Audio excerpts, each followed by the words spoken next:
தாமிரபரணி ஆற்று கடலில் கலக்கும் இடமான திருச்செந்தூர் அருகே உள்ள புன்னக்காயல் பகுதி தனி தீவாக மாறியது. பொதுமக்கள் மிகுந்த அவதி. தூத்துக்குடி மாவட்டம் உட்பட தென் மாவட்டங்களில் கடந்த சில தினங்களாக தொடர்ந்து பலத்த மழை பெய்து வருகிறது. இதன் காரணமாக தாமிரபரணி ஆற்றில் கடுமையான வெள்ளப்பெருக்கு ஏற்பட்டுள்ளது. குறிப்பாக திருநெல்வேலி மாவட்டத்தில் உள்ள அனைத்து அணைகளிலும் இருந்தும் தண்ணீர் வெளியேற்றப்பட்டுள்ள நிலையில் மழை நீரின் அளவும் அதிக அளவு தாமிரபரணி ஆற்றில் கலந்து வருகிறது. இதனால் தாமிரபரணி ஆற்றில் சுமார் 70,000 கன அடி நீர் வரை வெளியேற்றப்பட்டு வருகிறது. தாமிரபரணி ஆற்றின் தூத்துக்குடி மாவட்டத்தில் முதல் தடுப்பணையாக விளங்கும் மருதூர் அணைக்கட்டில் இருந்து மட்டும் சுமார் 74,000 கன அடி நீர் தற்போது வரை வந்து கொண்டிருக்கிறது. இந்த தாமிரபரணி ஆற்றில் வரும் தண்ணீர் அனைத்தும் வங்கக்கடலில் கடைசியாக கலக்கும் இடம்தான் திருச்செந்தூர் அருகில் உள்ள புன்னக்காயல்.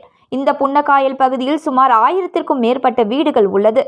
தாமிரபரணி ஆற்றில் வரும் தண்ணீர் முழுவதும் இந்த புன்னக்காயல் வழியாக கடலில் கலந்து வருகிறது.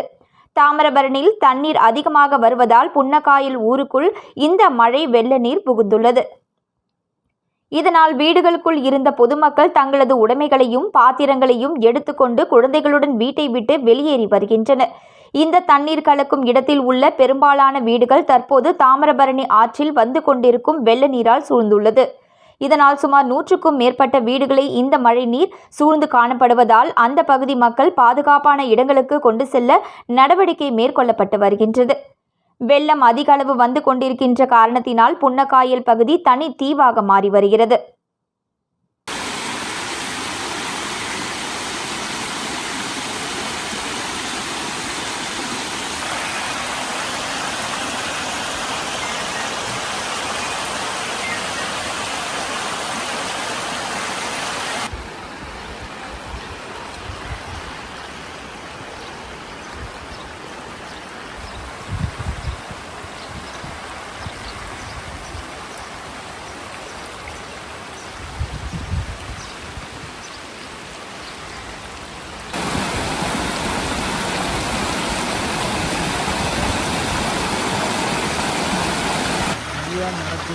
மரக்குடி தெருவானே மொத்தம் என்னென்ன தெருல எந்தெந்த தெருலாம் தண்ணி போகுதுண்ணே?